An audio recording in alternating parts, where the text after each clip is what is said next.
एक बार एक व्यक्ति ने महात्मा बुद्ध से पूछा कि मेरी जिंदगी में इतने दुख क्यों हैं, इतनी तकलीफें क्यों हैं, इतनी परेशानियां क्यों हैं। तो महात्मा बुद्ध ने कहा, बताओ तुम्हें कौन सा दुख है।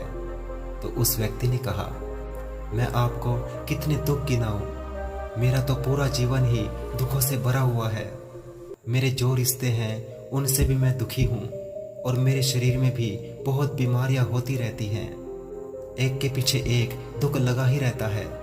मैं ना ही अपने रिश्ते से खुश हूँ, ना ही अपने परिवार से खुश हूँ, ना ही अपने मन से खुश हूँ और ना ही अपने तन से खुश हूँ और ना ही अपनी जिंदगी से खुश हूँ।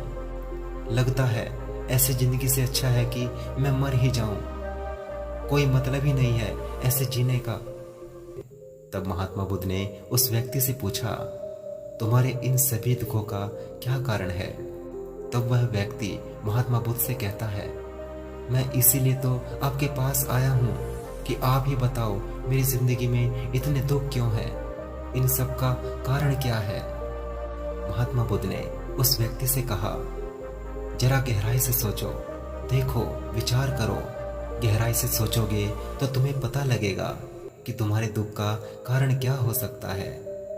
उस व्यक्ति ने बहुत सोचा, पर उसे जब कुछ समझ नहीं आया तो महात्मा बुद्ध ने उसे उत्तर दिया, मित्र, आपके मन के सभी दुखों का कारण आपका मोह है, आपके मन की आसक्ति है। तो उस व्यक्ति ने बुद्ध से कहा कि मैं कुछ समझा नहीं, मेरे मन का मोह मेरे दुख का कारण कैसे हो सकता है।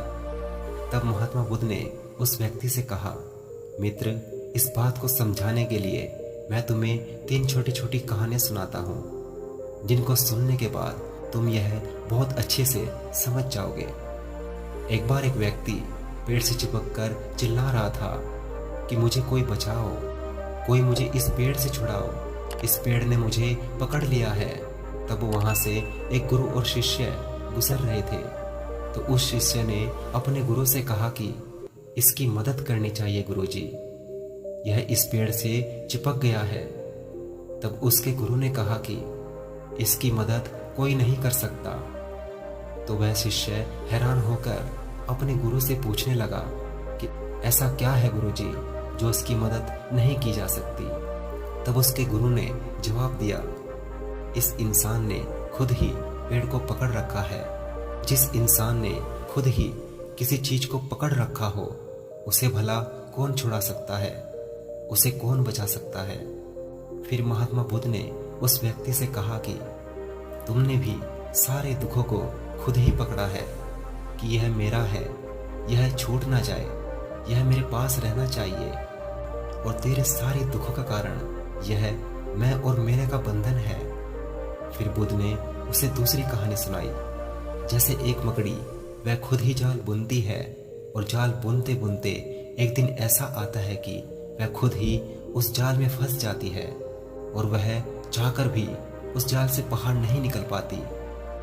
ठीक उसी तरह तूने भी अपनी जिंदगी में ना जाने कितने रिश्ते बनाए हैं, कितनों से मुंह लगाया है, कितनों को अपना माना है और उन रिश्तों में मोह रखने के कारण आज वह तुम्हें दुख दे रहे हैं। सारी दुनिया में कुछ भी होता रहे, हमें दुख सुख नहीं होता। हमें दुख सुख तब होता है जब हमारे अपनों के साथ कुछ होता है या फिर हमारा अपना हमारे साथ कुछ करता है। फिर महात्मा बुद्ध ने उसे तीसरी कहानी सुनाई, जब शहद से भरे एक डिब्बे में एक उड़ती हुई मक्खी घुस जाती है। तब शहद के मीठे रस में उसे बहुत आनंद आता है, वह बहुत प्रसन्न होती है और अगर वह चाहे तो वह थोड़ा सा रस लेकर वहां से उड़ सकती है। लेकिन वह शहद के रस में इतनी डूब जाती है, इतना खो जाती है कि वह वहां से उड़ना ही नहीं चाहती और उस शहद को लेते लेते उसके पैर और पंख शहद में फंस जाते हैं। फिर जब तक उसका पेट भरता है वह बुरी तरह से उस शहद में फंस जाती है। फिर वह वहां से निकलने की बहुत कोशिश करती है, आगे जाती है, पीछे जाती है, दाएं जाती है, बाएं जाती है, पर वहां से उड़ नहीं पाती है।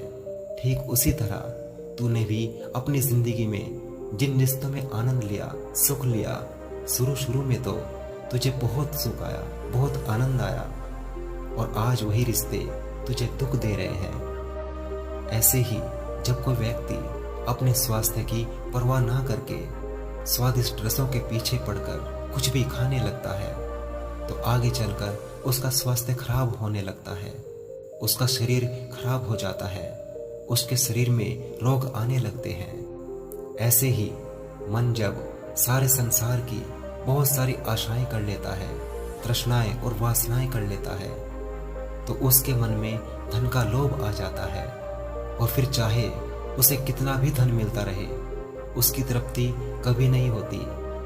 वह हमेशा धन से अतृप्त होता है और सारी उम्र धन के पीछे भागता रहता है और फिर इसी से उसके मन में दुख का जन्म होता है। महात्मा बुद्ध की सारी बातें सुनने के बाद उस व्यक्ति को एहसास होता है कि महात्मा बुद्ध बिल्कुल सही कह रहे हैं। यही वह वजह है मेरे सारे दुखों की। मेरे सारे दुख मेरी ही वजह से पैदा हुए हैं, मेरे मन के मोह से ही पैदा हुए हैं। फिर उसने महात्मा बुद्ध से एक और प्रश्न किया, प्रभु आपने मुझे कारण तो बता दिया, अब आप मुझे उसका उपाय भी बताइए। तब महात्मा बुद्ध ने उस व्यक्ति से कहा, अगर तुम सारे दुखों से पार होना चाहते हो तो अपने मन को मोह और वासनाओं से ऊपर उठाकर प्रेम और संतोष से भर दो, क्योंकि जिसके हृदय में प्रेम और संतोष का दिया जल गया उसके मन से मोह और वासना का सारा अंधकार दूर हो जाता है। दोस्तों, हालांकि यह बात कहने में बहुत आसान है लेकिन करना उतना ही मुश्किल है, लेकिन नामुमकिन बिल्कुल भी नहीं। और जो भी व्यक्ति महात्मा बुद्ध के इस उद्देश्य को समझ गया वह सारे दुखों से पार हो जाता है। दोस्तों, आशा करता हूं कि इस कहानी से हमने बहुत कुछ सीखा होगा। यदि आप भी इस विषय पर कुछ कहना चाहते हैं तो आप अपने कीमती सुझाव हमें कमेंट बॉक्स में जरूर लिखिए। हमें आपके कमेंट्स का बेसब्री से इंतजार रहता है। कहानी अच्छी लगी हो तो इसे लाइक करें, दोस्तों के साथ शेयर करें और वीडियो में अंत तक बने रहने के लिए आपका तहे दिल से बहुत बहुत धन्यवाद। आपका दिन शुभ और जीवन मंगलमय हो।